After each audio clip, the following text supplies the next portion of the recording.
Entonces, buenas tardes, vamos a comenzar la clase de hoy día. Que era lo que estábamos discutiendo algunas cosas, digamos, así que voy a partir quizás por aquí y ver, digamos, el interés del tipo de cosas que estábamos haciendo. Entonces, me avisan si es que hay problemas, digamos, de la red, porque puedo cambiar a otra red, pero aparentemente estamos bien. Entonces, debiera aparecer en la tablet. Me avisan si les apareció la tablet. Ahora apareció. Muy bien. Entonces, estábamos discutiendo varias cosas, pero otras cosas, digamos, que estábamos tratando de hacer era, decíamos que es lo que hemos hecho hasta ahora, digamos. Vamos, yo creo muy pronto, seguramente esta y la próxima clase será la última vez que hable sistemas paramétricos y pasaremos a otro tipo de sistemas, pero me parece que era un buen contexto como partir. Entonces, ¿qué era lo que estábamos viendo? Entonces, hemos mostrado, si quieren verlo así, hemos mostrado que sistemas forzados, digamos, paramétricamente por ahora, con disipación, entonces exhiben, digamos, exhiben soluciones localizadas. ¿Ok? Entonces, eso por ahí, vamos bien. Todas, cualquier cosa, no olviden, se pueden hacer comentarios por el chat si es que hay algún problema o algo así. Ok. Veo que algunos tienen problemas para reentrar. Entonces, lo que habíamos mostrado esencialmente es que usando, digamos, esta ecuación paramétrica, teníamos, digamos, cuál es el contexto, obviamente es PNLS por ahora. Esta ecuación entonces tenía la forma, digamos, de psi, teníamos menos i psi, el de tuning, teníamos un término no lineal así, y teníamos, obviamente, también bueno, hemos estado esto en el caso más bien con focusing, y entonces nos queda entonces dxx psi y mu psi más gamma psi. Entonces hemos mostrado esta solución, digamos, tiene estas soluciones, digamos, tiene estas soluciones que están acá. Y vimos que entonces teníamos distintos tipos de soluciones, vimos que había soluciones tipo localizadas, tipo SETch, y que habían en realidad de dos tipos, teníamos cuando estaban o en fase, o también teníamos ciertas soluciones que a veces estaban en, digamos, fuera de fase, digamos. Teníamos soluciones así, o soluciones así. ¿Ok? Entonces vimos que cuando estaban en fase se atraían, y si veíamos la evolución espacio-temporal, lo resumíamos y colocaríamos X, de acá al tiempo, veíamos que las cosas entonces se atraían, había una parte que no podemos describir por el tipo de aproximación que hacemos, y sobrevive una. Eso es un proceso el cual no pudimos describir correctamente. Y en el caso que estén en antifase, veíamos que simplemente las soluciones se repelían cada vez más lento, pero había repulsión. ¿Ok? Eso menos un poco resume lo que hemos encontrado. Entonces, ¿qué es lo que tiene de interesante o que vamos a empezar a discutir, digamos, hoy? Es que hay, digamos, un régimen muy interesante que vamos a hablar, si quieren, voy a colocar acá la idea, gas. Entonces vamos a hacer gas de solitones, y en nuestro caso vamos a hacer el caso diluido, pero también podemos contar, tenemos partículas, las podemos colocar donde queremos, y a su vez estas soluciones se pueden igualmente colocar, digamos, a su vez pueden interactuar y podemos encontrar leyes macroscópicas. O sea, no solamente ya las soluciones son macroscópicas, pero a su vez podemos a otra escala encontrar nuevas leyes.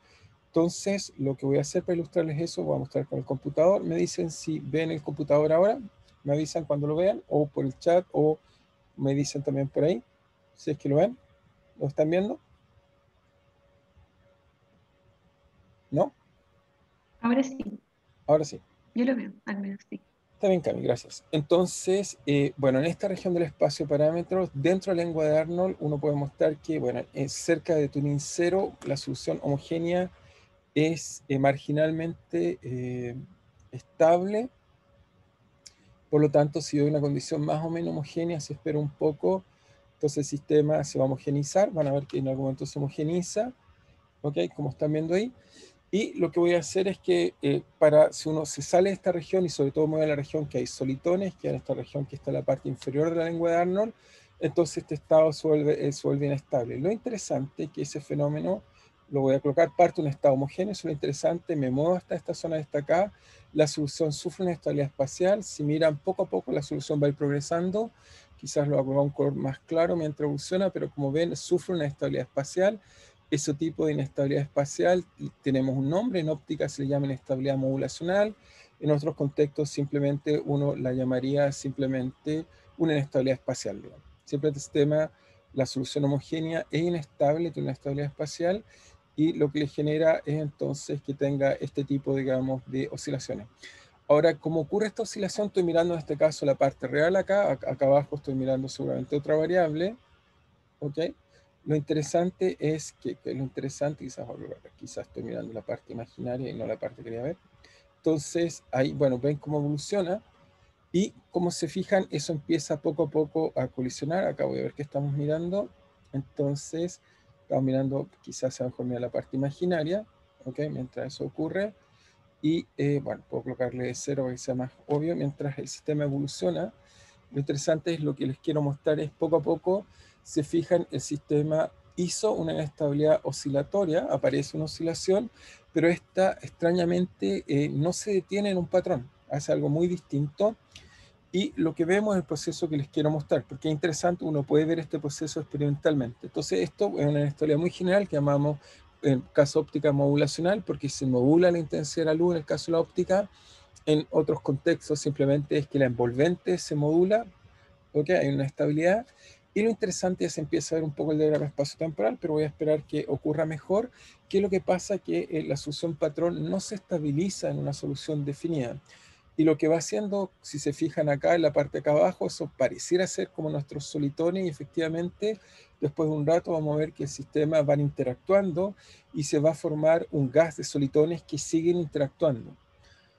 Lo interesante y lo inesperado, voy a esperar que evolucione un poco, que este tipo de proceso es un proceso que tiene una ley que llamamos de Coarse-Graining, es una ley autosimilar, es decir, que a medida que pasa el tiempo, vamos a ver que estos eventos cuando se colisionan y sale otro cada vez es menos frecuente, pero lo interesante es que a medida que pasa el tiempo van ocurriendo, eso no es un problema que no ocurran, van a ocurrir simplemente cada vez más lento. Esta solución que está hasta acá, ya casi acá abajo, ya la podemos aproximar bien por un solitón, pero vamos a ver que otras poquito a poquito se van a ir fusionando y haciendo que haya más solitones. Quizás para apurar el proceso, quizás si me coloco acá más abajo, la interacción debería ser más eficiente, simplemente es para apurar un poco la interacción.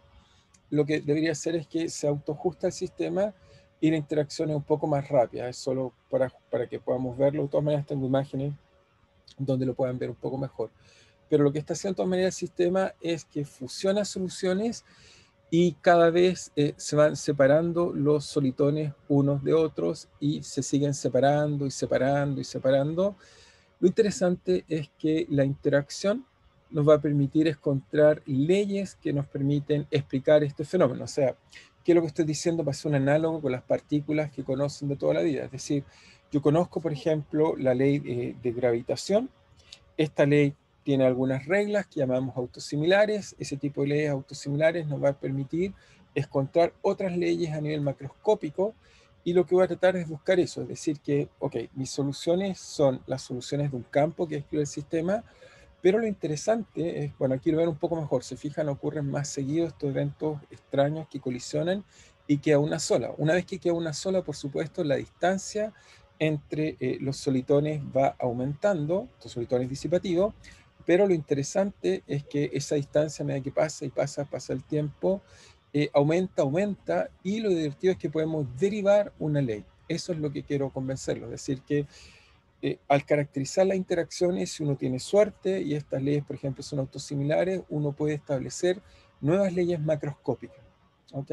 Así que eso es lo que voy a tratar de mostrar. Voy a esperar que llegue hasta arriba para que lo vean bien, pero como se fijan aquí, aquí hubo una colisión, aquí veo otra, pero a medida que hay colisiones, la distancia entre los solitones aumenta, pero eso hace que al principio haya muchas colisiones, como lo que ven acá abajo, al principio hay muchas, y después va a ser poco frecuente que haya nuevas colisiones, pero las va a haber. Por ejemplo, este par que está acá, que está en la zona un poco más al centro, se va a colisionar. Lo interesante es que uno puede mostrar que cada vez estos eventos va a ser más raro, y vamos a tratar de explicarlo, que eso es lo interesante. Y bueno, y uno después lo puede medir también experimentalmente si es que puede en algunos contextos.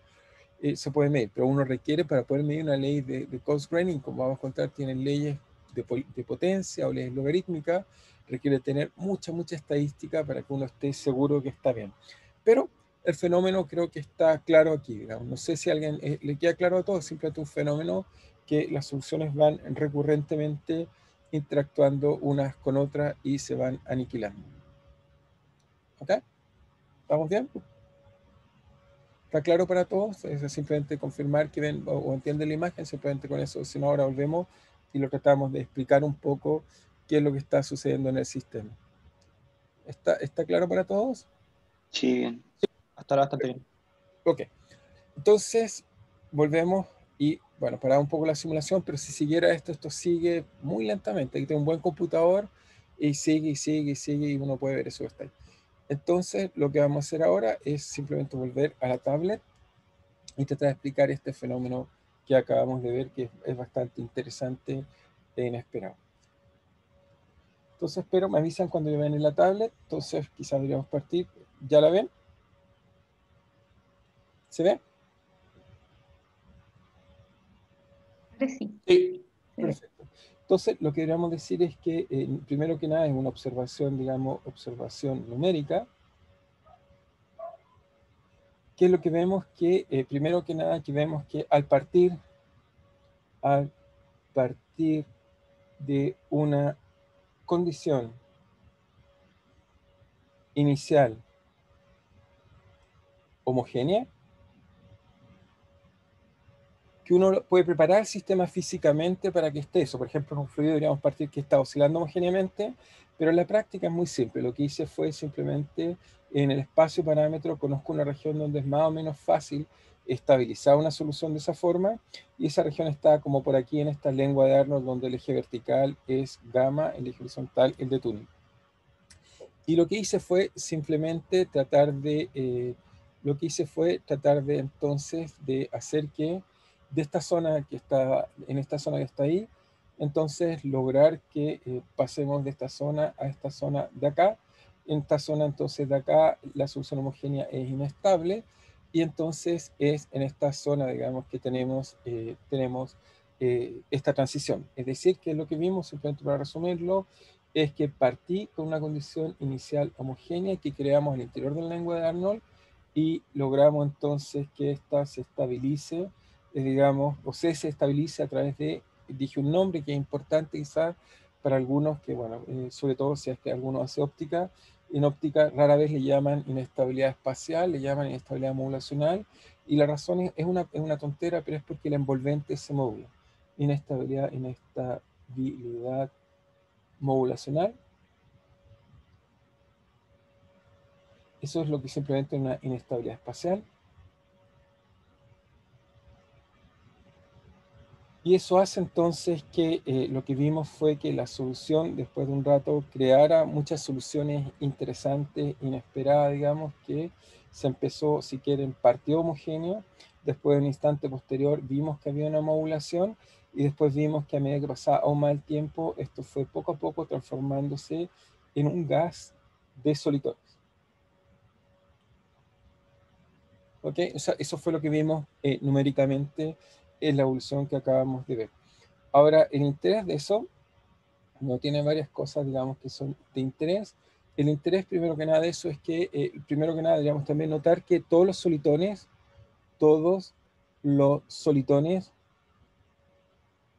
están en fase. La razón de eso era trivial, es porque la inestabilidad emocional ocurre en el estado homogéneo, en la parte real, la parte imaginaria, y todos se desacoplan a partir del mismo estado homogéneo. Para tener estados para arriba y para abajo, debe haber tenido otro tipo de mecanismo que sea una perturbación grande, pero como creció a partir del mismo estado homogéneo, no vimos ese tipo de cosas. Y posterior, y lo interesante, que fue lo que vimos, bueno, lo resume esta imagen que está acá, lo voy a colocar acá, es que había.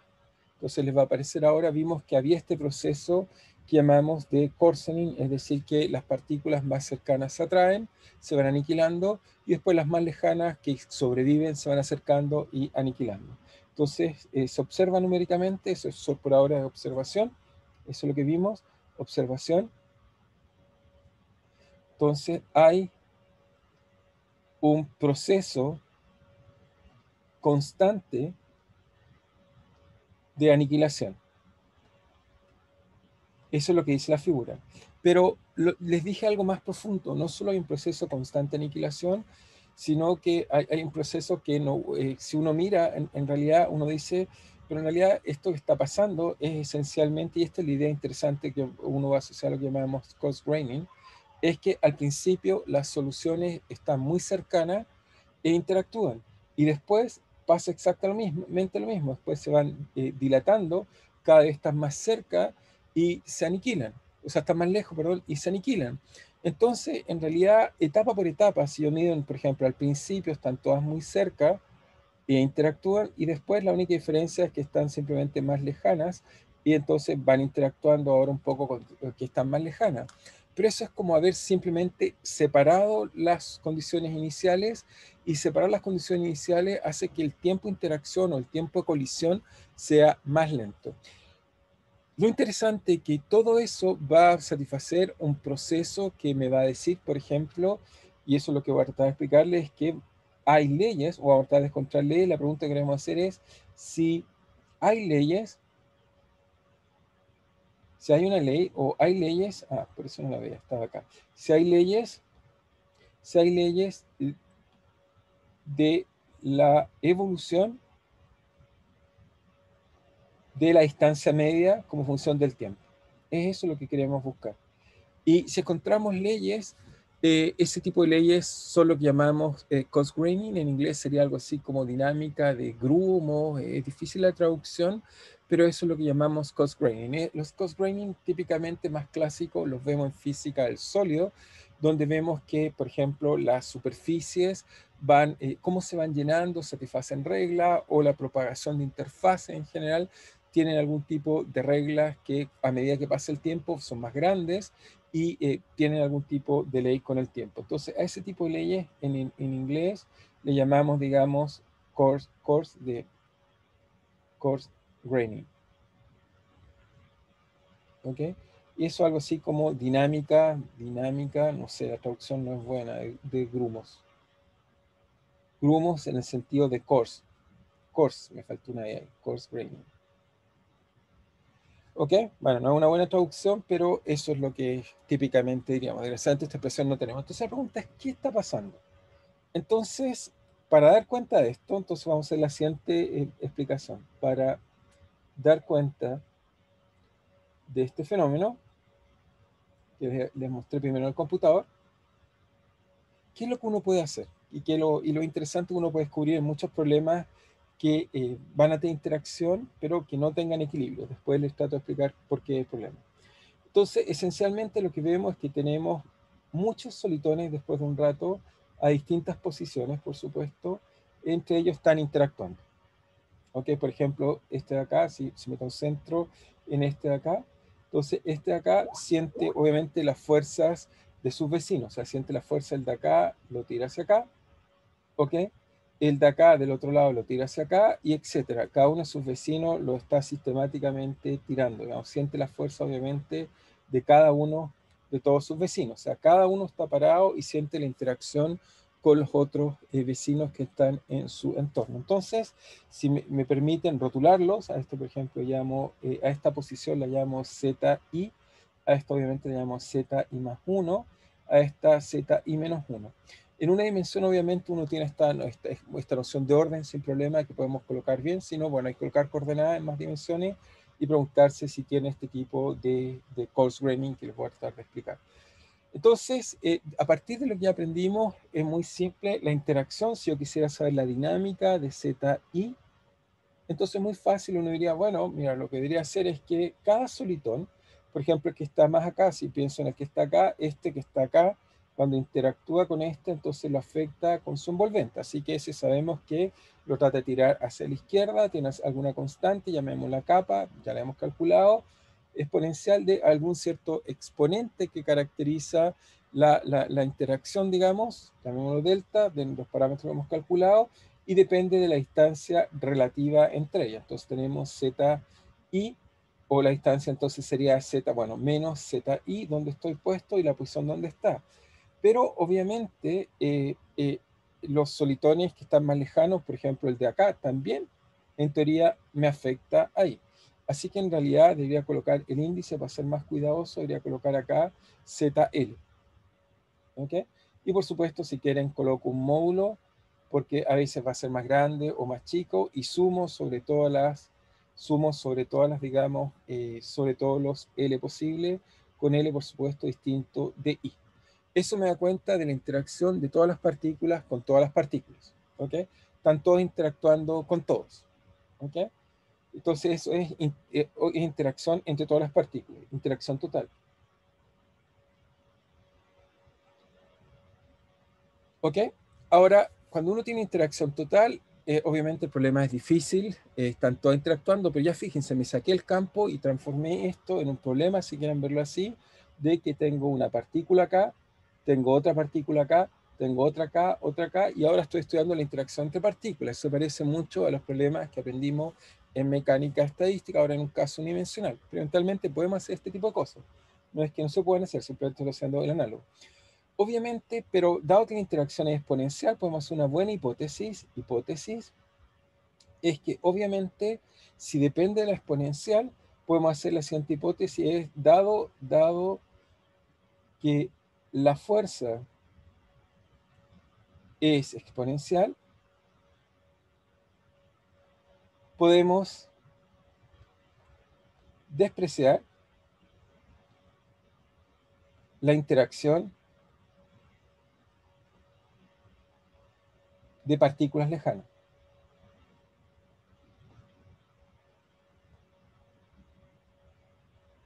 ¿Ok? Eso es válido.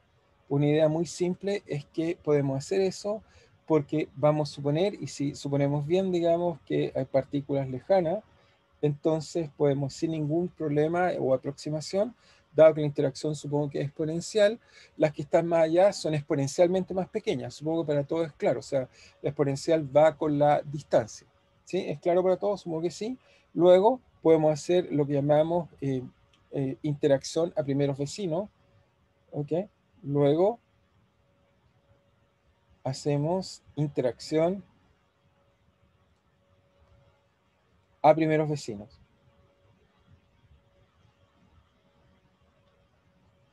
¿Cuál es la idea de la interacción a primeros vecinos? Es que simplemente desprecio los otros y me va a quedar que simplemente z.i siente por un lado al vecino derecho y todo se va como exponencial de menos, si quieren, zi más 1 menos zi, y siente la fuerza que lo tira hacia el otro lado del vecino izquierdo. Okay, no estoy haciendo como en teoría de campo medio, que uno simplemente trata de calcular una fuerza promedio. No, en este caso lo que estoy haciendo es que supongo que las partículas interactúan con un potencial de tal forma que decae muy rápidamente. Por lo tanto, las correcciones son exponenciales, son realmente despreciables. Comparado a la fuerza que hago calcular, todas las otras correcciones son exponencialmente más pequeñas.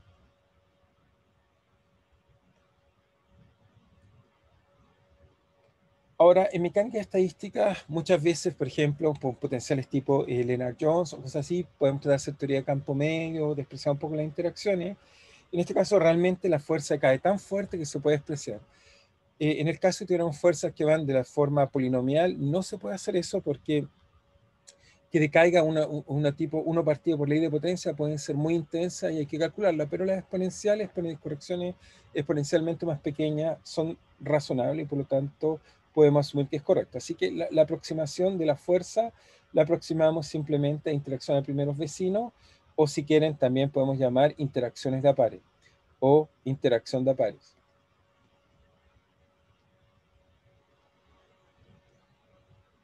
Eso también es correcto en la descripción, es decir, que nos estamos quedando realmente con los primeros vecinos. Esta aproximación parece ser razonable y buena. Vamos a ver que la ley de autosimilitud que voy a encontrar, o la ley que voy a tratar de encontrar, yace en esta ley. Si la aplico acá, no va a ser completamente cierta. En realidad, bueno, podemos mostrar que sí o que no, pero muchas veces esta aproximación de primeros vecinos me va a ayudar a encontrar leyes inesperadas. Ahora, ¿cómo uno encuentra una ley inesperada? Entonces voy a ocupar una idea vieja de la simetría. Simplemente vamos a buscar lo que llamamos ley de autosimilitud. Ley de autosimilitud. Y yo siempre, bueno, supongo que todos conocen leyes de autosimilitud, pero la primera que uno aprende, supongo, es típicamente o el péndulo o las leyes de Kepler. Uno encuentra la relación entre los periodos y el radio a partir de saber que la fuerza de interacción es 1 partido r al cuadrado. Es ahí donde uno aprende ese tipo de cosas. Si no conoce este tipo de cosas, le recomiendo 2 libros muy razonables, interesantes de eso, que es el libro de Sedov y el libro de Barenblatt. 2 buenos libros donde explican un poco cómo sacar estas leyes, pero se las voy a explicar, por supuesto, en este ejemplo, pero estoy tratando de usar cómo uno puede usar ese tipo de cosas para encontrar leyes de autosimilitud. Entonces, ¿cuál es la idea de autosimilitud? La idea es la siguiente, es que existirá alguna relación entre, por ejemplo, en este caso, dilatar el espacio y el tiempo. Entonces, se fijan como les dije, en la interacción que teníamos acá, lo que era interesante era que, ok, yo tengo una ley de interacción, obviamente cuando están muy cercanas, colisionan muy rápidamente, pero después cuando están un poco más lejanas, el tiempo de interacción obviamente crece porque la distancia es mayor, pero eso debería ser equivalente a que el reloj que ocupe para mí esa interacción, si lo hago más lento, entonces voy a contar que es el mismo proceso, finalmente a cierta distancia y se atraen. Por lo tanto, uno espera, debiera haber una relación en la interacción que relacione el tiempo y el espacio, y eso me permita de alguna forma dejar la ecuación invariante. Eso es lo que voy a tratar de buscar. Entonces, ¿cuál va a ser la transformación que va a hacer eso? Es lo siguiente, es que voy a tomar, si quieren verlo así, z i, si quieren, más 1 menos zi, y lo voy a transformar en zi más 1 menos zi, y le voy a sumar una constante, un delta. ¿Ok? Eso es equivalente a que simplemente dilato. Eso corresponde a dilatar. Es decir, que tomo todas las soluciones del sistema y simplemente le agrego a la distancia entre cualquiera de ellas un delta, una distancia constante. Entonces, separé todas. Es como que tomo el sistema y con un chicle les tiro todas, digamos, en forma homogénea y cada una se separa la misma distancia. Eso es lo que estoy haciendo con esa transformación.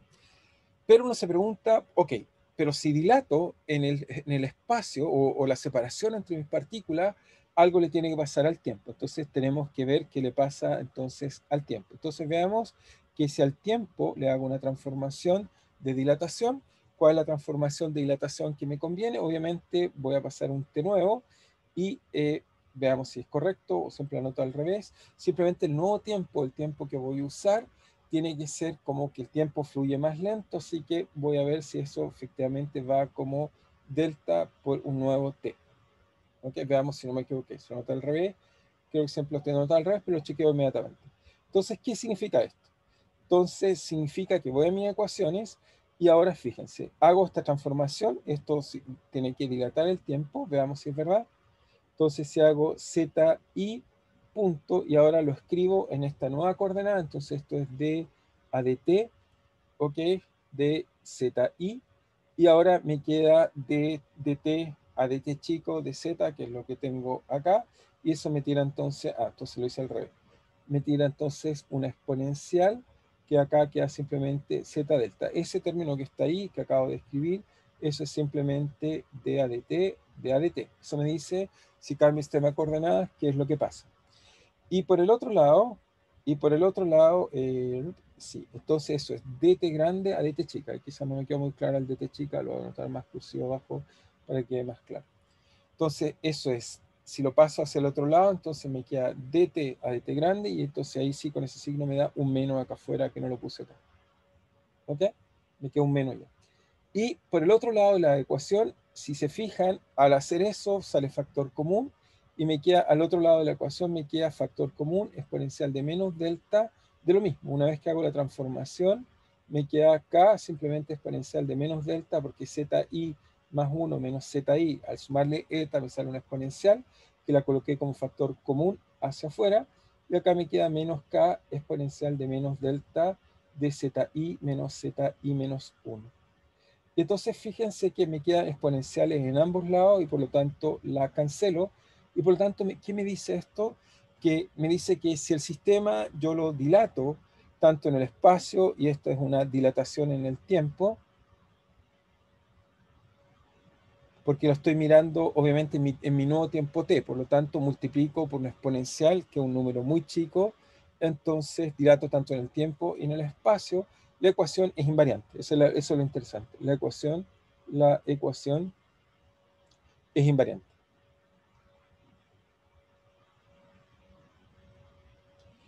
Y si la ecuación entonces es invariante, me dice que el sistema es invariante. Hasta ahí dice, bueno, no gano nada, parece trivial. Entonces, lo que descubrí hasta ahora es que la ecuación es invariante, o si quieren verlo, la interacción, es decir, si quieren verlo así, es decir, interacción es autosimilar. Es eso lo que llamamos autosimilar. Es decir, ¿qué es lo que llamamos autosimilar? Esta palabra es simplemente esta idea de decir que si yo cambio el tiempo y en este caso la distancia entre las partículas, la ecuación es la misma. ¿Okay? Si piensan en el caso de la ley de Kepler, aquellos que quieran mirar la ley de Kepler, como va 1 partido por la distancia al cuadrado, uno puede sacar una relación entre lo que hay que cambiar el tiempo y la distancia al cuadrado, y jugando con eso uno deduce la ley de Kepler. Está hecho en varios libros, si es que lo quieren mirar, particularmente en Landau hace ese análisis, si es que no la conocen así. Entonces, ahora veamos de qué me sirve haber encontrado esta ley autosimilar. Entonces, tenemos nuestro sistema que es un gas de solitones, digamos, que están en distintas posiciones. ¿Y qué es lo que puedo sacar? ¿Qué es lo que puedo aprender? Bueno, sabemos que cualquiera de estos, si quieren, este de acá, si quieren verlo aquí, llamemos esta ZI, esta ZI más 1, etcétera, ZI menos 1, etcétera. Entonces, uno puede, a partir de esto que está acá, uno puede definir, por ejemplo, acá una distancia. Esta es la distancia, llamémosla I. Esta distancia esencialmente es, si quieren, ZI más 1 menos ZI. ¿Ok? Si tengo esta distancia, lo que podemos hacer entonces es que uno puede contar y definir la distancia promedio entre solitones. Entonces, ahorita voy a calcular la distancia promedio entre solitones. Para hacer eso, lo que tengo que hacer es distancia promedio. Entonces voy a definir distancia promedio entre solitones. ¿Y cómo calculo eso? Bueno, es muy fácil. Simplemente la distancia promedio. ¿Qué debería ser? Llamemos esta distancia promedio, coloquemos un D con estos brackets que nos gusta colocar a veces para los promedios. Y uno diría, bueno, eso debería ser muy simple. Sumar los de I. ¿Ok? Sumo cada una de las distancias y la divido por el número de solitones que tengo. Entonces, DI ya lo definí. Lo que no definí es N, donde N número de solitones. Eso me debe dar efectivamente la distancia promedio. Simplemente promedio las distancias que tengo entre los solitones y lo divido por el número de ellos. Ahora uno esperaría que esto obviamente sea, uno espera que esto, ok, a medida que pase el tiempo, esto debería ser una función del tiempo. ¿Por qué? Porque a medida que pasa el tiempo, si se fijan en nuestra simulación, inicialmente la distancia es pequeña, la distancia promedio, pero a medida que evoluciona el tiempo, la distancia promedio va creciendo, creciendo, creciendo, creciendo, y si tengo suficientes solitones, bueno, va creciendo, cada vez más grande. A medida que, obviamente, a ciertos instantes de tiempo muy pequeños, más o menos constantes, después se pega un salto, después se pega un salto. Cada vez que hay colisiones, pierdo uno de esos n. Pero entonces, si tuviera mucho, y ahí viene la parte de la mecánica estadística, entonces voy a suponer, si quieren, vamos a suponer, vamos a hacer otra hipótesis, obviamente si tengo muy poquito, esto no va a ser cierto, pero hipótesis, pero si n es muy grande, ok, tengo un sistema y tengo muchos de ellos, realmente un sistema que hay muchos de ellos, entonces puedo tratar de buscar algún tipo de regla. Entonces, ¿cuál es la regla que voy a buscar? Porque obviamente voy a pensar que esta variable es como una variable continua y no discreta, sino simplemente va a ir evolucionando, se va a quedar constante y se pega un salto, se va a constante. Pero si n es muy grande inicialmente, en buena aproximación, esto va a ser una buena variable continua. Entonces, ¿qué es lo que hago? Entonces, si la interacción es autosimilar, uno entonces esperaría que la distancia sea autosimilar. Y es esa la propiedad que voy a usar. Entonces, la segunda hipótesis es que, es una hipótesis más o menos razonable, digamos, es que voy a suponer que, entonces vamos a suponer que dado que interacción es autosimilar, Entonces, voy a suponer que D, que función de esto, finalmente D tiene que ver con la distancia entre partículas, lo que gobierna la dinámica de partículas a primer orden, la autointeracción, la interacción, y por lo tanto, dado que está autosimilar, entonces voy a suponer que D, es un supuesto, obviamente, va a aparecer una predicción, después veo si es verdad, voy a suponer entonces que D de T, entonces es autosimilar. Y obviamente autosimilar con la ley que gobierna las partículas. ¿Ok? La ecuación, de hecho, si ustedes toman la ecuación no tiene esta autosimilitud, es a nivel de la interacción. O sea, si yo tomo la ecuación de Schrödinger no lineal forzada paramétricamente, no es autosimilar. Lo que es autosimilar es a escala macroscópica o mesoscópica de interacción de partículas, la cual me va a permitir concluir o creer que esto es autosimilar. Esa es la propuesta. Entonces, si es autosimilar, lo que yo esperaría entonces, si esto es autosimilar, entonces uno esperaría que si yo hago mi transformación de autosimilitud, es decir, que, fíjense, que tomo D y le sumo delta, que es dilatar, es decir, tomar cada una de estas distancias y a D dilatarla. Entonces, si esta es una función del tiempo, esa función del tiempo tiene que sufrir mi transformación de dilatación, que es decir, que se tiene que transformar en t, en este nuevo t, si quieren verlo así, por exponencial de delta. Si eso es verdad, esto tiene que ser esto. Y por otro lado, obviamente d es sumar una constante. ¿Ok? Así que si es sumar una constante en el promedio, eso simplemente tiene que ser como sumo n veces y dividido por n. Entonces, eso es simplemente esto más delta. Y el lado de acá, esto es igual, por otro lado, a f de t más el promedio. La primera parte lo que usé fue que igualé esto por definición a f de t, que no desconozco, más delta. Por lo tanto, lo que vamos a concluir, y esta es la parte inesperada e interesante, esto es lo que uno diría el tesoro que uno encuentra en este pequeño análisis, es que uno va a concluir que entonces f de t tiene que ser una función tal que satisface esta transformación. Bueno, delta, aquí ni siquiera es el promedio, delta, no sé por qué puse el promedio, si no hay promedio, delta. Entonces uno se pregunta, ¿cuál es la función que hace eso? Si es que hay una función que hace eso que está ahí. Obviamente, si esto está al cuadrado, no es así. Entonces, uno va a mirar esto y decir, ¿qué función? Que al multiplicarla me suma un delta. Bueno, uno concluye que solo hay una posibilidad. No hay cientos de posibilidades.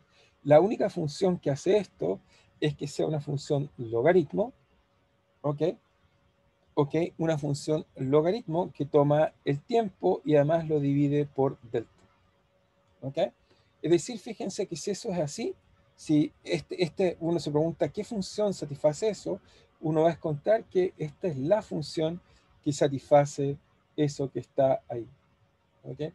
No hay cientos de funciones que satisfacen esta propiedad. Efectivamente, si hago eso, el logaritmo obviamente es aditivo, por lo tanto me queda por la f de t más el logaritmo de la exponencial de delta por exponencial de delta, exponencial, aquí me faltó, no está dentro, esto está dividido acá, sino da la sensación que está aquí. Entonces me queda exponencial, logaritmo de exponencial de delta, delta por delta minúscula, eso me da delta minúscula dividido por delta minúscula más delta, y encuentro eso que está ahí. Entonces esto me hace una predicción súper potente, me dice que si yo mido, eso es lo interesante, si yo mido ahora la evolución de f, pero ¿qué es f? No se olviden lo que es f. F, en este caso, bueno, acá lo llamé f, le he puesto f acá. F es simplemente el promedio de d. Voy a descontar, fíjense, si es verdad que es autosimilar, entonces debiera ser capaz de descontar una ley como esta de esta acá. Me dice inmediatamente, sin saber mucho, o sea, fíjense, sacar una ley macroscópica a partir de la interacción, me dice que si yo cuento el número de la distancia promedio, ¿ok? Que tengo entre partículas que esencialmente uno dice, bueno, pero esta distancia promedio esencialmente, bueno, es algo así como el largo del sistema, el número de efectos también uno puede contar de otra forma, digamos, eso me da la distancia promedio. Pero quizás más natural, pero a mí me gusta pensar en la distancia más natural que la distancia promedio, bueno, eso es trivial, debería ser el largo del sistema partido por n. Por lo tanto, esto, si quieren verlo así, me mide el número de estructuras localizadas como función. En este caso también puedo sacarlo, digamos, como simplemente el largo del sistema partido por la distancia promedio. Por lo tanto, puedo medir estas dos cantidades, o mido la distancia o puedo medir el número de defectos que tengo. Es decir, es mucho más fácil, vengo acá, mido la evolución y cuento cuántos tengo. Tengo 1, 2, 3, 4, 5, 6. Después cuento cuántos tengo. Y si tengo muchos, puedo hacer un buen promedio, hacer una descripción estadística y encontrar cómo evolucionan. Lo interesante, bueno, aquí tengo el resultado, simplemente se los voy a mostrar para distintos modelos. Es una predicción interesante. La predicción, acá está. Lo voy a colocar. Simplemente, bueno, esto es una comparación, porque obviamente hay que hacer mucha estadística. No es llegar y hacer este tipo de cosas en 2 segundos, es que es un montón de trabajo para poder sacar esto, porque obviamente solo tiene sentido en un sentido macroscópico. Ups. Pero lo interesante es que, okay, ahí sí, es que acá tienen la distancia promedio, okay, o el n, como función del tiempo. Obviamente esto está en escala, está en una escala, digamos, semi-log, para efectivamente, si me da recta, me da entonces la ley logarítmica del sistema. Lo interesante que aquí está medida para distintos modelos. O sea, aquí está medida, fíjense, para PNLS, que es donde hice el cálculo, o donde más o menos me basé en este cálculo de interacción y argumentos de simetría, lo que explica muy bien el fenómeno que estamos discutiendo. Después lo hice en la cadena de péndulos, donde de nuevo ahí no es directamente el modelo, sino es la ecuación de amplitud que escribe el sistema. Sin embargo, describe perfectamente esto. Tengo que tomar grandes simulaciones. Las simulaciones son enormes. Para poder contar esto uno requiere a veces cientos o miles de solitones, un experimento muy difícil, pero numéricamente uno, bueno, toma un computador paralelo, escribe estas ecuaciones, coloca muchas de ellas, ojalá tener bastante precisión, y uno puede medir cómo va. Y acá, bueno, acá está hecho en otro modelo para mostrar que en realidad es muy general, en un modelo que, bueno, el modelo Landau-Lichess-Gilbert, que es un modelo del magnetismo, donde uno tiene un hilo magnético esencialmente. El hilo magnético uno lo fuerza, como en algunas tareas que les he propuesto, lo fuerza con un campo ortogonal, si el medio tiene anisotropía difícil en el eje del campo magnético, y lo hace oscilar. Uno puede mostrar que hace una resonancia paramétrica, y lo interesante es que uno puede, fíjense, después de hacer bastante cosas simples, uno puede entonces encontrar leyes macroscópicas. Eso es lo que es muy interesante. O sea, lo que los trato de convencer es que por un lado, ya sé, partimos de queriendo el mundo microscópico, hacer analogía entre las partículas fundamentales y las partículas que tienen los sistemas macroscópicos, primera cosa. Después, como son partículas, entonces entendemos que hay propiedades que tienen, algunas, por ejemplo, tienen cargas, esas son topológicas, pero ahora no hemos estudiado topológica, pero que la alcancemos a estudiar. Tenemos, digamos, propiedades como las cargas, si quieren la movilidad, en el caso conservativo teníamos la altura, el ancho. Y lo interesante es que como son partículas, haciendo nuestra analogía de toda la vida, uno, por ejemplo, el planeta entero lo reemplaza por el centro de masa, el Sol entero, con una cosa muy compleja, lo reemplazamos por el centro de masa, tenemos 2 puntos y calculamos la interacción entre esos 2 puntos. Eso exactamente fue lo que hicimos para calcular la interacción, y lo interesante que trato de mostrarles es cómo uno puede hacer exactamente la misma analogía. Y a partir de esa interacción, una vez que uno tiene esa interacción, uno se puede preguntar, bueno, si es que tiene sentido, porque en este cálculo fue fundamental algo no menor. ¿Qué es lo que fue fundamental? Que fíjense en este caso, la interacción que les puse, la interacción es una interacción que siempre es atractiva. En el futuro, espero prontamente, digamos, espero de aquí una semana más, ya les voy a mostrar otro tipo de partículas que la interacción en otro tipo de contexto no es solo atraerse, también a veces se atraen, se repelen, dependiendo de la distancia, y eso crea estados ligados. Una vez que uno crea estados ligados, no puede ser autosimilar porque hay ciertas distancias que favorecen la interacción. Entonces, para tener cosas autosimilares, lo primero que uno requiere es que el tipo de interacción sea como el caso gravitacional, siempre se atrae o siempre se repele.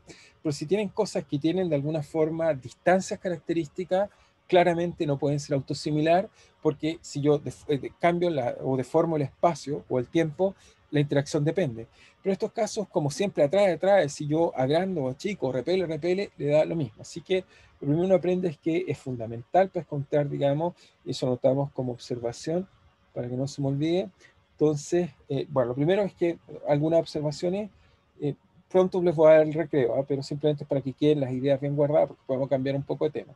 Entonces, la observación, lo primero que hay que decir es que diferentes sistemas físicos, diferentes modelos, ahora experimentalmente es difícil. Por ejemplo, nosotros tratamos de hacer un experimento con Leonardo Gordillo en un canal, pero con suerte nos caían 6 a 7 solitones, 8 por ahí, pero con eso no podemos sacar leyes de autosimilitud. Es un problema de pocas partículas. Así que es difícil hacerlo en esto. En otros contextos, sobre todo en cristales líquidos, otro tipo de partículas que llamamos kink, en eso sí uno puede chequear estas leyes de autosimilitud experimentalmente, pero similares, ya les mostraré en qué sentido. Pero lo único que mostré por ahora en diferentes modelos, numéricamente, diferentes modelos físicos, si quieren, físicos. Ok, en este caso voy a insistir, PNLS es nuestra ecuación universal, pero en este caso tomé cadena de péndulo y un sistema magnético.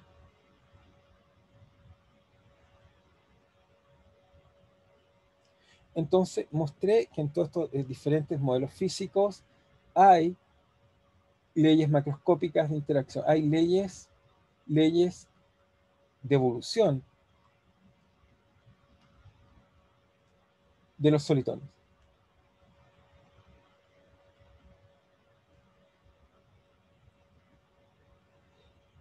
Y lo increíble e interesante, vuelvo a insistir, es que, como les dije, estas partículas me permite la interacción, sacar estas leyes. O sea, yo a partir de entender cómo la interacción es de a pares, uno entonces capaz incluso de encontrar leyes macroscópicas de cómo se comporta un gas. Algo bastante inesperado. Pero uno de los ingredientes fundamentales en esta descripción que les estoy haciendo es que esta ley macroscópica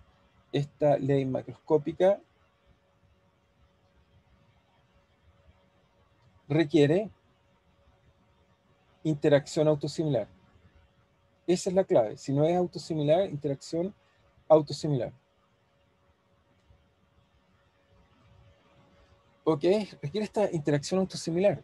En el caso, digamos, que hay partículas que, por ejemplo, no tienen este tipo de leyes, no van a tener leyes macroscópicas.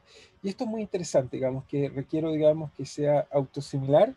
Eso me permite de alguna forma encontrar leyes macroscópicas. Y fíjense que en este caso requiero miles de estas partículas y por cada partícula requiero, no sé, cientos de puntos o nodos numéricos, así que requiero millones de puntos para poder chequear este tipo de interacciones. Pero lo interesante, y espero que entiendan el proceso más bien de que cómo a partir de interacciones, si es que uno tiene la suerte que sean autosimilares, si no son autosimilares, tampoco uno encuentra leyes macroscópicas, siempre el sistema se va a bloquear en algún equilibrio.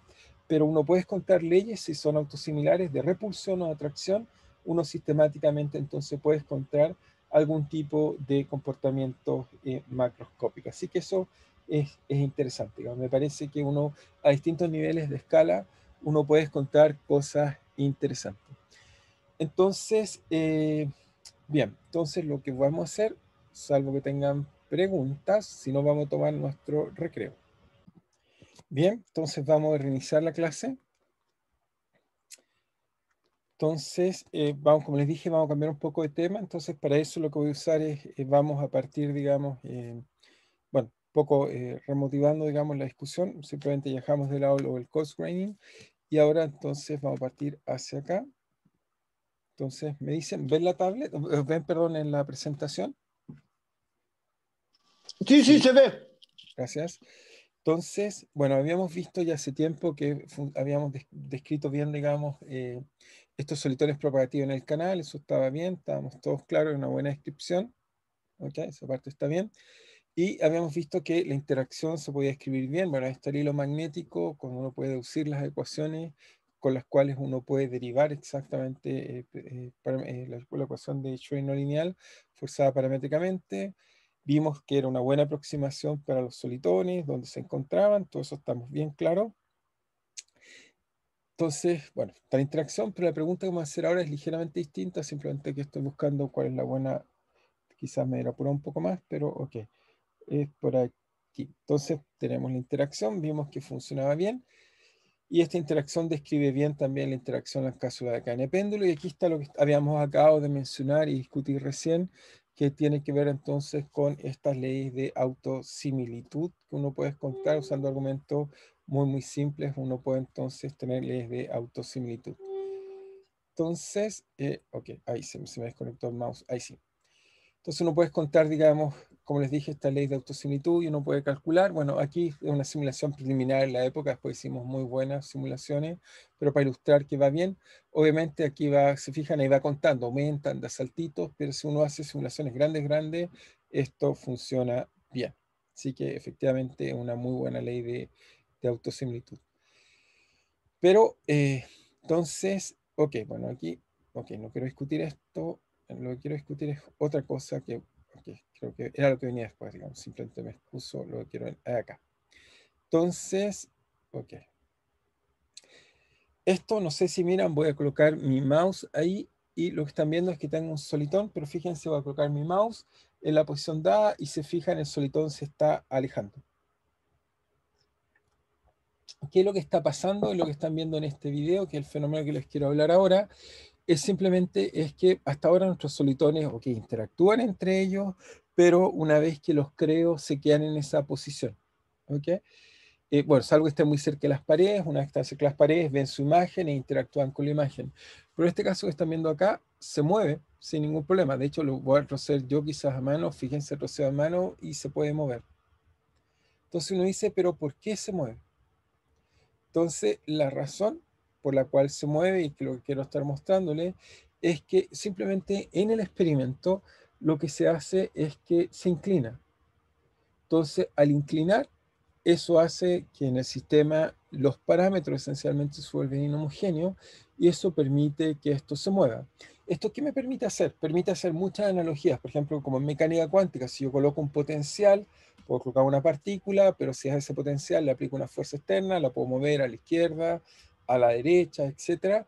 Entonces, este tipo de quebrar la invariancia de traslación espacial a través de, por ejemplo, en este caso está inclinado, pero uno podría colocar un fondo que cambiara. De hecho, por ejemplo, Leonardo Gordillo y Mónica García Ñustes, ellos, por ejemplo, tienen un fondo adaptativo y por lo tanto, de acuerdo como el fondo, incluso uno le puede colocar, digamos, puede controlar con más cuidado esto que le estoy diciendo. Esto fue nuestro primer caso, el fondo más trivial, e inclinarlo y propagarlo.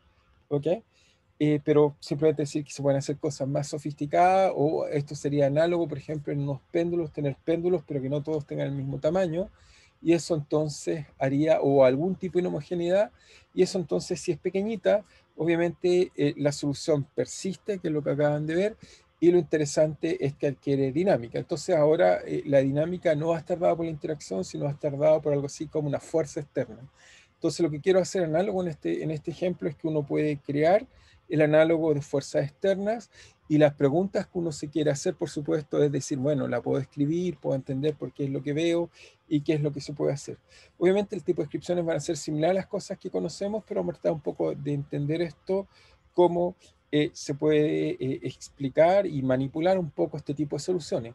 Y en los experimentos en general, si en general, por ejemplo, ustedes son capaces de crear una estructura localizada, por ejemplo, en algún sistema particular, supongamos, no sé, pensemos en un sistema óptico, si yo le coloco un gradiente de algo, un gradiente de fase o algún tipo de inhomogeneidad, por supuesto la solución responde y se tiende a mover y por lo tanto es una estrategia muchas veces de poder manipular las soluciones.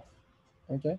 Uno, eso entonces es una buena forma de poder crear y manipular cosas. Entonces vamos a tratar de usar las cosas un poco también en esa dirección. Entonces nos vamos a ir a la tablet y vamos a tratar de explicar este fenómeno. ¿Quedó claro para todos? Supongo que sí.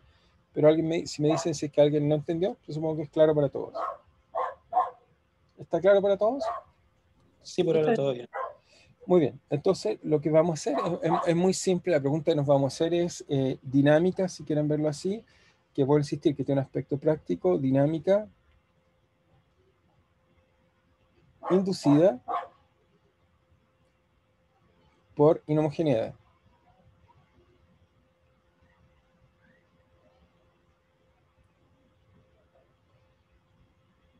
Entonces, ¿cuál es la idea? Entonces, en este caso que vemos es muy simple, es que tomamos nuestro sistema, ¿ok? Y lo que vemos es simplemente, la idea es simple, tenemos este sistema que está aquí.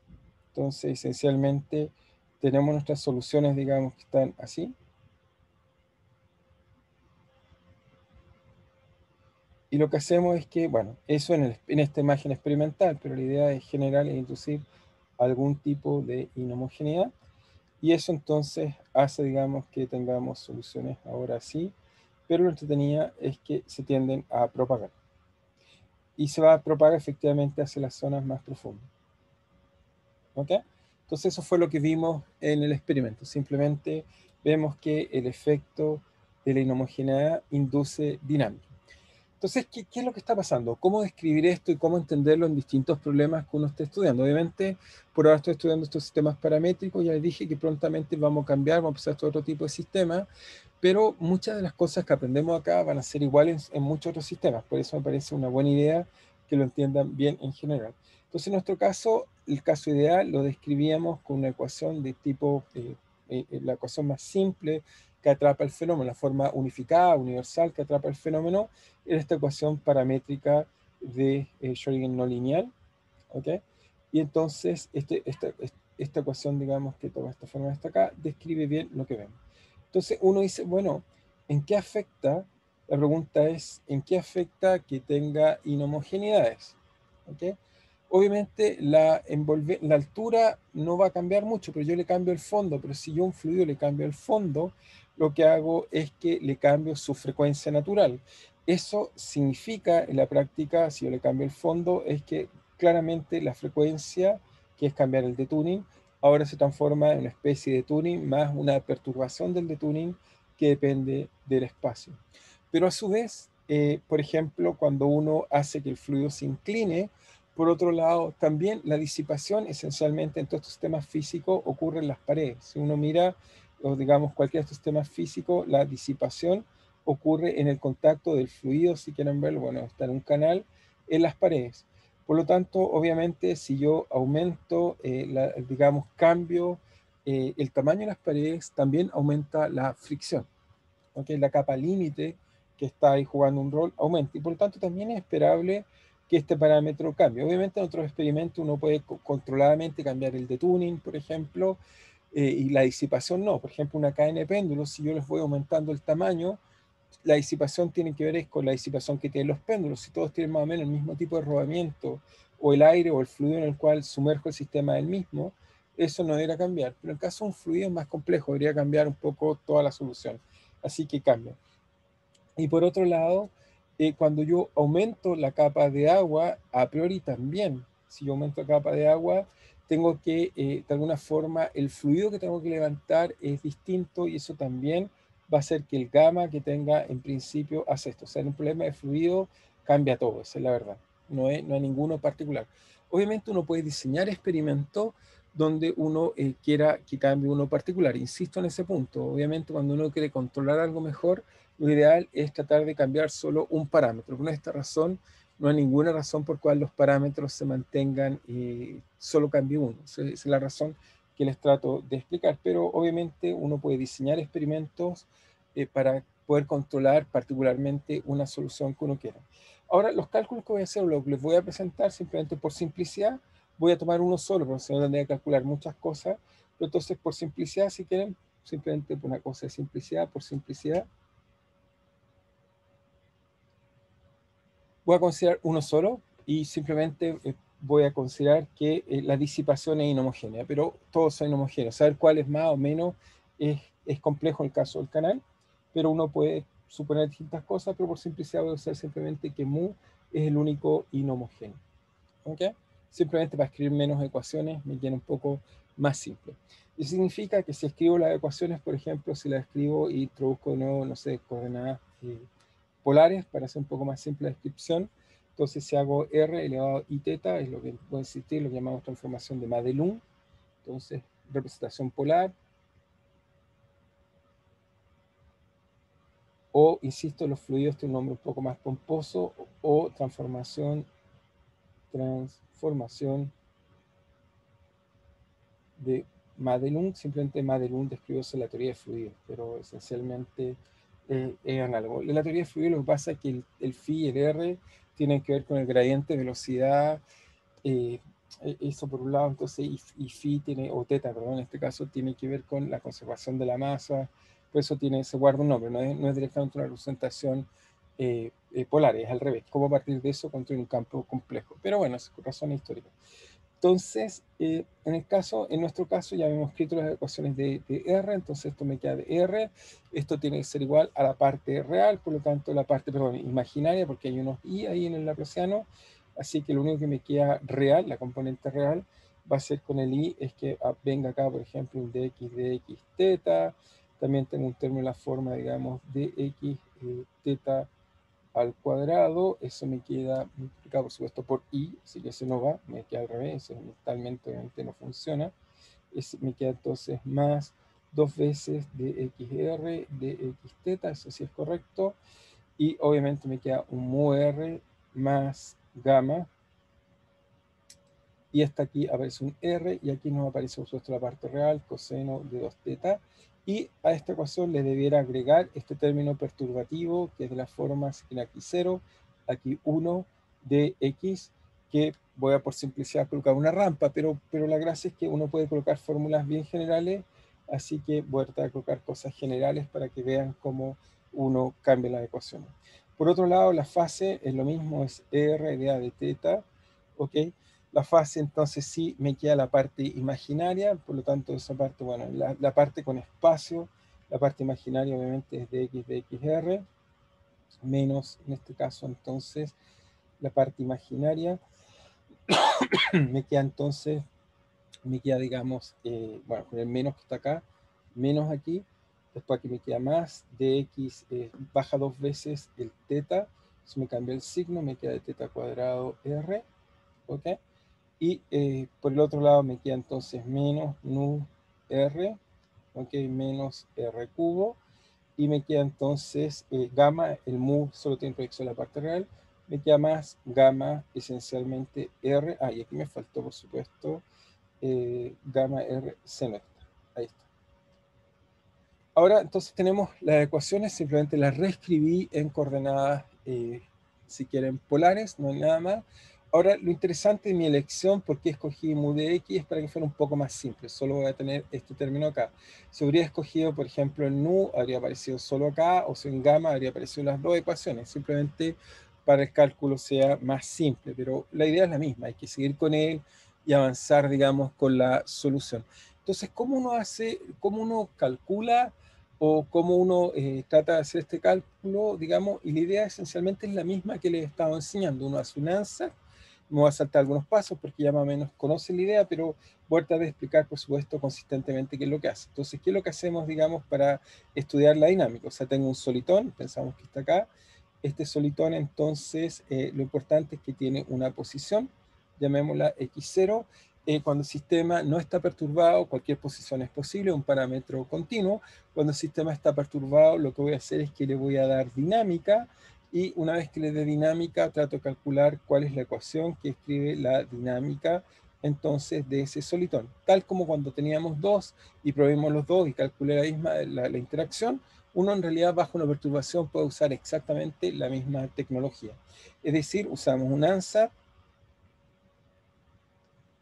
En este caso era un poco más breve porque ya lo hemos hecho más de una vez, así que no necesito explicarle todo el detalle, pero un poco explicarle la idea. Entonces lo que uno hace es que toma R, que es función de X, tomamos R, función, digamos, llamémosla solitón o R más, como la hemos estado llamando, usar la misma notación, y lo que hago es que tomo X, promuevo la posición a un parámetro dependiente del tiempo, le coloco una corrección, por supuesto. ¿Por qué? Porque cuando no hay mu, obviamente, bueno, todo este answer, por supuesto, hay un supuesto grande. Voy a suponer que mu1 es pequeñito. Obviamente, si no es pequeño, no puedo hacer este tipo de cosas. Pero si no es pequeño, si lo hago muy grande, la solución desaparece. Y en el experimento, realmente, uno con poquitos grados, uno empieza a ver, uno aumenta los grados, va más rápido, y ya les muestro el resultado experimental. Pues les mostré el video, pero también quiero que vean un análisis más interesante. Pero obviamente, de un punto de vista teórico, y eso, bueno, siempre hay que aprenderlo, ¿no? En la teoría, uno siempre puede explicar las cosas, pero no las puede llegar y explicar donde son observadas. Entonces, obviamente, teóricamente siempre uno ocupa esta estrategia de buscar en alguna región del espacio parámetro donde los cálculos sean más accesibles analíticamente, que no es el caso de los experimentos, porque típicamente esos lugares son difíciles de hacer experimentalmente. Por ejemplo, uno chiquitito sería un muy pequeño ángulo y quizás cualquier imperfección afecta experimentalmente, y eso no es fácil, pero teóricamente uno sí trata de buscar esos lugares que son el lugar donde uno puede hacer teorías en general y cálculos, digamos. Así que obviamente tenemos que acostumbrarnos y tener esa lógica de entender lo que pasa.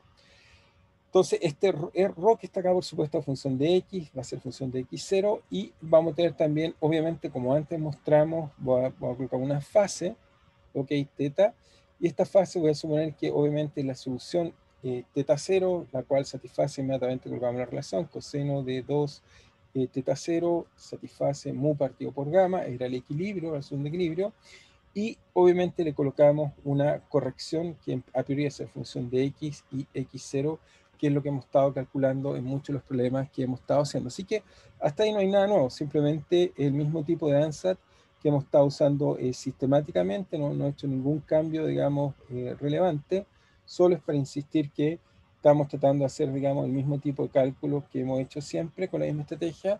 Obviamente no entra en todo el detalle porque se parece mucho a los cálculos que hemos hecho, pero sí quiero más o menos darle sabor por donde uno puede explicar las cosas. Entonces uno toma este ANSAT y obviamente, bueno, el R más ya lo conocemos, es siempre importante. Eso es raíz de delta más, se recuerdan, eso lo hemos definido, hay un 2 por ahí, una secante hiperbólica de raíz de delta más de x menos x0. Eso es solución, obviamente ya la habíamos colocado. Entonces, si hacemos la misma estrategia con que habíamos calculado, entonces uno puede hacer un esfuerzo, digamos, de calcular, digamos, hacer lo mismo que hicimos la vez pasada, y uno entonces puede, digamos, encontrar, digamos, que la fase cuando uno calcula, digamos, o sea, colocamos este ANSAT en la ecuación, nos va a quedar una ecuación que podemos integrar para la fase, hacemos el supuesto, y esa es una hipótesis, anoto esa hipótesis, hacemos el supuesto que hemos estado haciendo todo el tiempo, que suponemos que gamma es del orden de mu, ¿ok? En esa zona donde hemos podido hacer cálculos por ahora, en las otras zonas es difícil hacer cálculos, y si uno calcula, entonces uno puede contar que phi, digamos, de x y de x0 tiene una parte que simplemente tiene que ver con phi punto, digamos, que la habíamos calculado, ¿ok? Y hay otra parte, digamos, bueno, aquí tengo la expresión, digamos, y hay otra parte que tiene que ver, digamos, con una integral de esta parte perturbada. La razón es porque la ecuación de phi la sacamos de la primera ecuación, integramos de esta ecuación de acá, integramos dos veces, de acá sacamos el x punto, ahí obviamente, bueno, de aquí al integrar hay que multiplicar esto, no olvidar, hay que multiplicarlo por r cuadrado, eso nos multiplica este término que está acá por r cuadrado, de acá sacamos un término lineal, que es el que vamos a despreciar, y nos queda este término perturbativo. Así que dx en realidad, bueno, si uno lo escribe bien, lo voy a anotar bien quizás. Ese r, si uno lo integra bien, en realidad tiene que ver con que aquí hay un d a dx de r, ¿ok? Hay que multiplicarlo por r, hay que también integrarlo, digamos, ¿ok? Hay que integrar esta parte que está acá, y se integra esencialmente, se integra una vez, ¿ok? Y bueno, voy a anotar, digamos, lo que hacemos siempre. Entonces lo integramos una vez, y después del r hay que dividir por un r cuadrado, así que hacia acá afuera sale también una especie de 1 partido r cuadrado. Se pueden hacer muchas de estas integrales triviales, porque es una integral total, y después queda por un r cuadrado de a de r, hay que integrar eso, y esto nos queda multiplicado por x punto. ¿Ok? Esa sale de ahí. Y del otro lado, del cálculo de la perturbación, el que me importa es el término que quiero escribir, que es el que nos acompaña, que es la misma forma, que es de nuevo de menos infinito digamos, a x, perdón, a x, de menos infinito a x, de 1 partido por r cuadrado, en este caso nos queda multiplicado por r, nos queda entonces aquí integrar a dx2, aquí integramos dx2, nos queda entonces de menos infinito de x2, ¿de qué cosa? Nos queda mu 1 de x por r. Muy similar a lo que habíamos calculado, simplemente ya lo calculamos una vez, y por eso lo estoy escribiendo, digamos, para que nos quede eso. Entonces, no voy a entrar en tanto detalle, solo escribir un poco la idea. Este phi, que ya lo hicimos alguna vez, lo integramos, lo incorporamos en la otra ecuación, eso nos da un operador lineal. Esta parte acá, digamos, de la integración nos da un operador lineal, el cual podemos invertir aplicando soluciones de solvabilidad, y eso, digamos, usando análogo, cálculo análogo, el de interacción, cálculo análogo. al de interacción, al de interacción.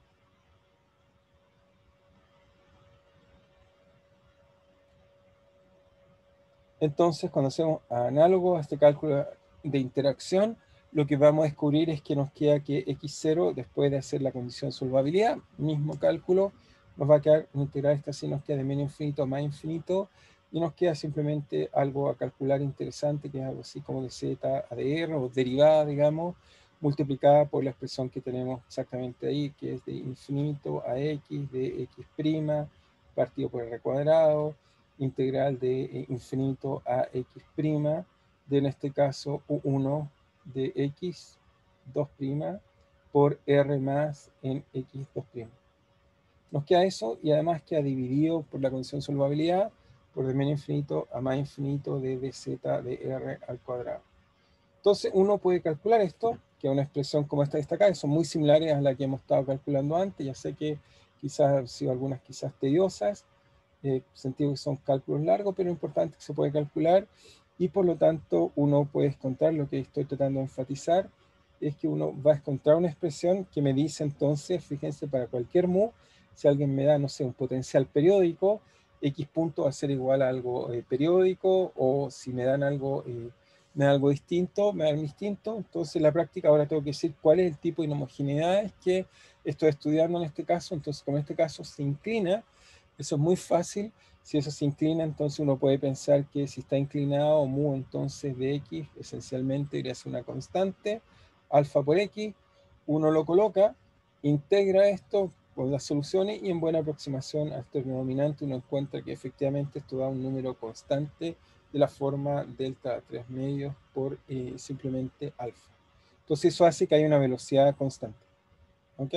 Sí, ahora si alguien me coloca una parábola, ahí me queda una cuestión más complicada. La parábola hay que, obviamente, u de x, si depende de x, entonces va a aparecer el x0, y me puede, si quieren, después de calcular, va a depender cómo sea la forma, pero esto puede ser una función de x0. ¿Y cómo puede ser una función de x0? ¿De dónde viene eso? Viene del hecho de que cuando reemplazan acá, reemplazan esta expresión, una función de x, hay que colocarla en el origen, cuando uno las coloca en el origen, porque ahí el origen con respecto a donde es máximo mi solución localizada, eso me va a hacer que salgan funciones de x que uno puede ver, digamos, y tratar de ver, digamos, en los experimentos. Entonces, ¿qué es lo que se ve en los experimentos? Entonces, aquí les tengo una imagen experimental para simplemente explicar, y uno puede hacer este experimento sin problema. Uno inclina, y cuando uno inclina, entonces en este experimento tengo, acá está la imagen experimental. Entonces, esto es completamente experimental. Esto entonces es simplemente inclinar. No me acuerdo cuántos grados tomamos, pero bueno, estoy exagerando la imagen, pero así. Y en este caso entonces tendríamos el fluido, digamos, estaría por aquí. Estoy exagerando y hace algo así. Ahora, si uno mira, la teoría que acabo de hacer predice que esto va como línea recta. ¿Ok? Pero uno dice, esto más bien parece una parábola. ¿Ok? Las razones de eso es que si uno trata de estudiar la disipación en el sistema, efectivamente tiene una corrección parabólica más que lineal. Pero simplemente para explicarle un poco el método, y significa que a medida que avanza, es decir, la velocidad se autoajusta y cambia. Pero más que eso, lo que quiero ilustrar es por qué en el experimento de este tipo de cosas, digamos, o sea, digamos, qué se puede decir, digamos, interesante o qué pasa en el experimento que lo hace ser distinto, digamos, a la teoría que acabamos de hacer nos diría que esto más o menos debería moverse en una línea recta. O sea, si coloco X y acá coloco, digamos, X0 y aquí colocamos X, esto da cuenta de X0 en el tiempo y entonces veríamos que se nos mueve, digamos, se nos va moviendo, digamos, cada instante del tiempo va cambiando de posición. Quizás deberíamos colocar el T en el eje vertical, ahí queda más claro el T. Pero el experimento, digamos, en el experimento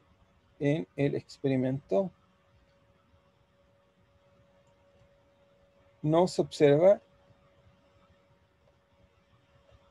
línea recta. Y las razones son variadas. La primera razón es que, bueno, estamos suponiendo que la disipación decae así. Si uno mide la disipación experimental, se me olvidó mostrarles la imagen, pero efectivamente no es lineal, tiene un mínimo, primera cosa. Segunda cosa, yo creo que esa también es una corrección. En este cálculo, uno presupone que a medida que el sistema viaja, la solución no se deforma. ¿Ok? Eso es dramático. Eso sí que está mal. Entonces hacemos un supuesto muy fuerte que es a medida que viaja, la solución no se deforma. Y uno dice, claro, eso es correcto porque en nuestro ANSAT, si todo es muy chiquitito, la deformación de la solución está dada por este término que llamamos ROP, que es muy chiquitito. Y eso es correcto si todo es muy chiquitito. Pero en un experimento real, si yo coloco una línea recta, tarde o temprano la perturbación es gigantesca. No importa cuándo sea la inclinación, cuán pequeña sea. Si el ángulo vale, no sé, 0.01 radian, pero si el sistema mide kilómetros, después de un rato eso es gigante. ¿Ok? Entonces trato de convencerlos que en algún momento la solución misma se modifica.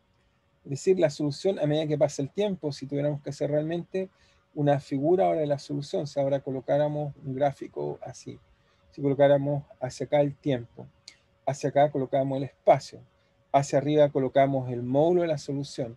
Entonces nuestra solución sería por ahora, si quieren verlo, algo así. Aquí estaría aquí. Y a medida que pasa el tiempo, supongamos que se mueve hacia el lado ya, entonces esto pasaría a ser así. Pasaría a ser una solución que es así.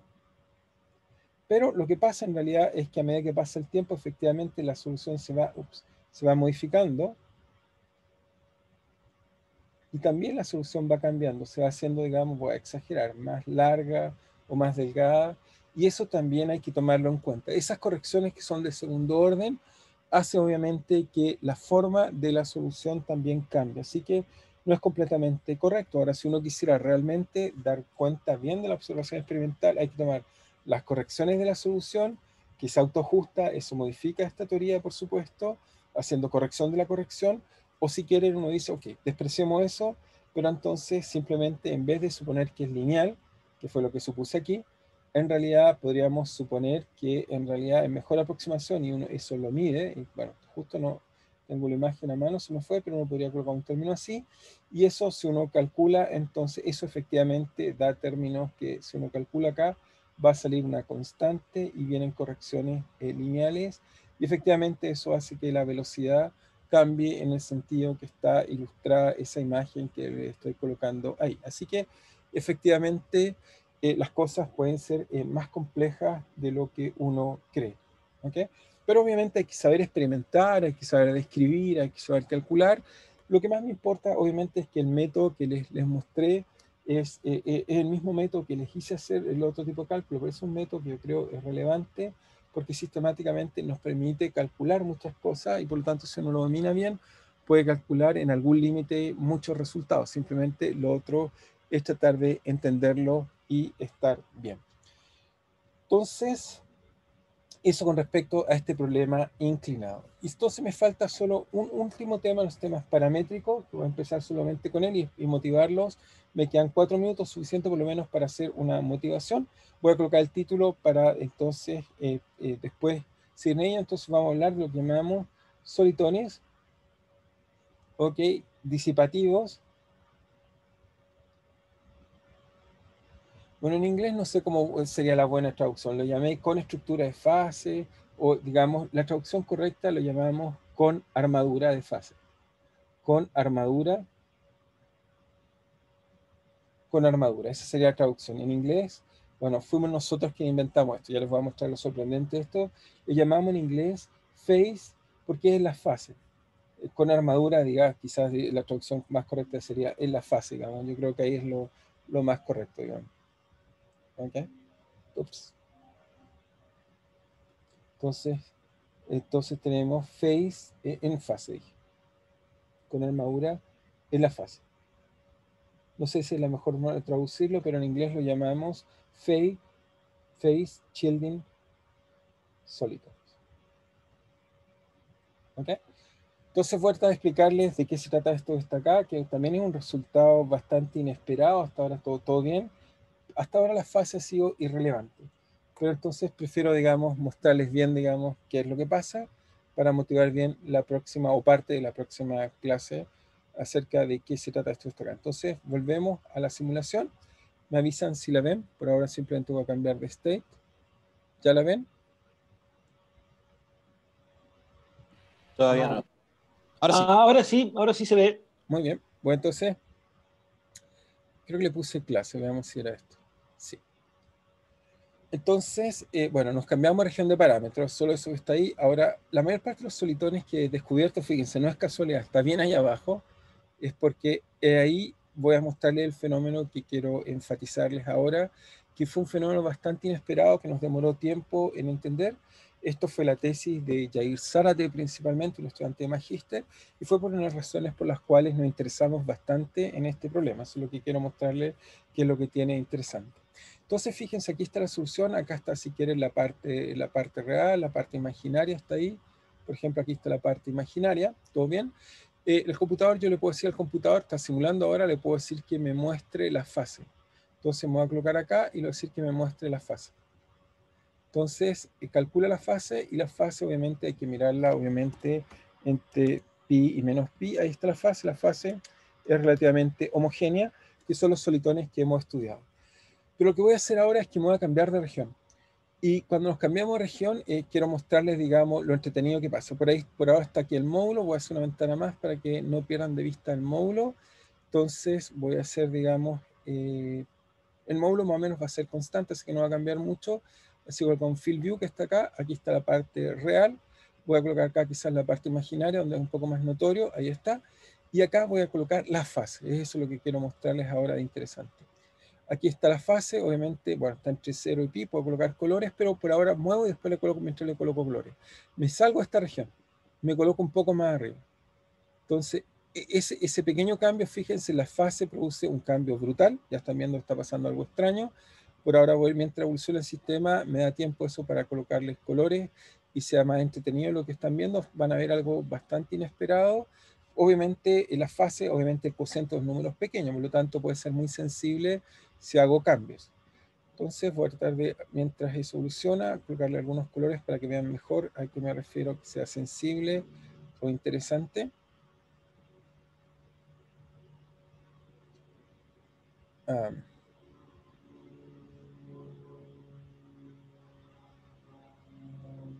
Entonces, fíjense lo que pasa. Lo primero que pasa es que mi solución a nivel de la parte real ni me doy cuenta, está localizada acá, por aquí.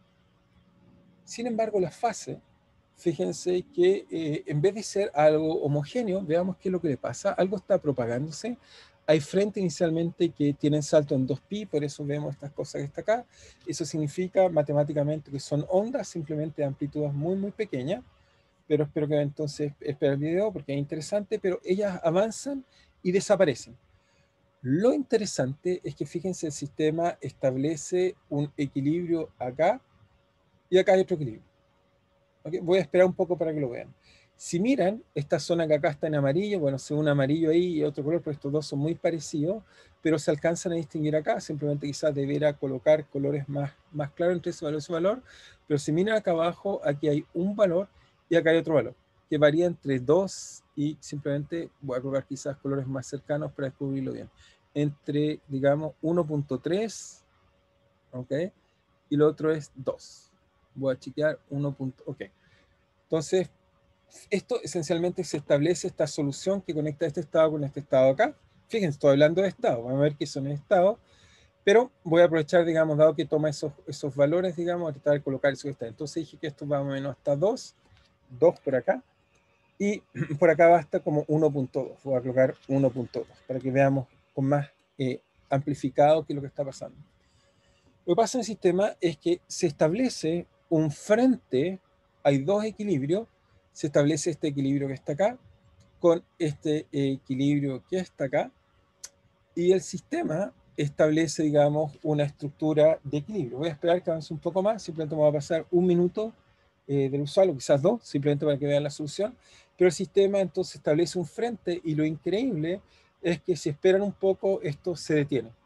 Y lo interesante es que en realidad las soluciones que habíamos supuesto que eran secante con fase constante, no lo son. En realidad, si uno mira el sistema, realmente tiene una estructura. Tiene estructuras como cubeta, tiene varias estructuras que son de equilibrio estacionario, que voy a tratar de comentarles que aparecen y cómo cambian todo. Es decir, los solitones que les he estado explicando hasta ahora, en realidad son muy válidos, pero en esta zona muy cerca de acá, y después se transforman, tienen una estabilidad a estos solitones que llamamos solitones con estructura de fase o armadura de fase. Y uno dice, pero ¿por qué armadura? ¿Por qué no llamamos simplemente solitón con hoyo? Porque en realidad hay muchos de ellos distintos, tienen distintas formas y estructuras. Entonces no es solo este el que están viendo acá. Entonces solo para motivarlos un poco más para la próxima clase, digamos, y no se me estén desapareciendo, porque poco a poco veo que a veces hay más o menos y me empieza a preocupar, quizás no están suficientemente entretenidas las clases. Puede ser, es una posibilidad siempre. Entonces, para que no pierdan interés, simplemente quiero mostrarles, digamos, ok, me dicen cuáles deberían estar viendo.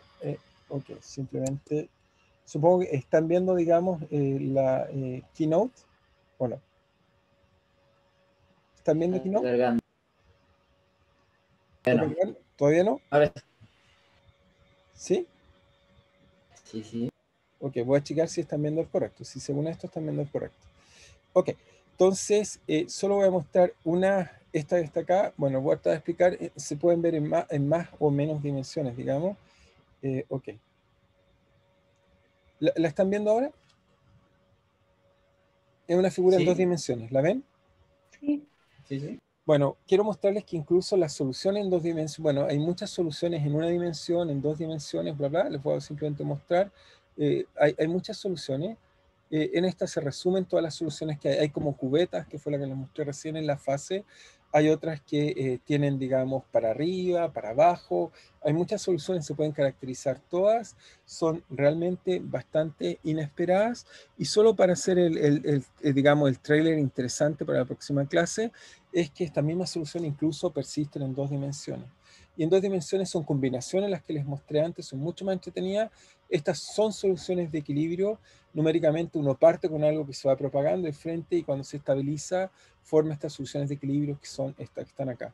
Entonces lo que voy a hacer en la próxima clase es tratar de explicarle cómo uno puede entender de dónde salieron estas soluciones que en vez de la fase sea homogénea, en realidad la fase tiene toda una estructura inesperada y que cuando digo inesperada es que realmente si uno compara el tamaño del solitón y dónde esto ocurre, son varios órdenes de magnitud, a veces por lo menos 10 veces más grande, a veces puede ser hasta incluso mucho más grande, donde esta estructura aparece. Por lo tanto, no es homogénea, tiene toda una estructura muy compleja y bueno, y uno la vamos a tratar de entender con cuidado la próxima clase para que entonces podamos discutir bien, digamos, de qué se trata este problema.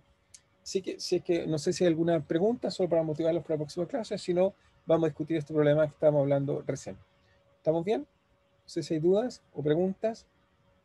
¿Estamos claros? Yo estoy bien. Sí, sí. Yo Sí. también, no tengo duda.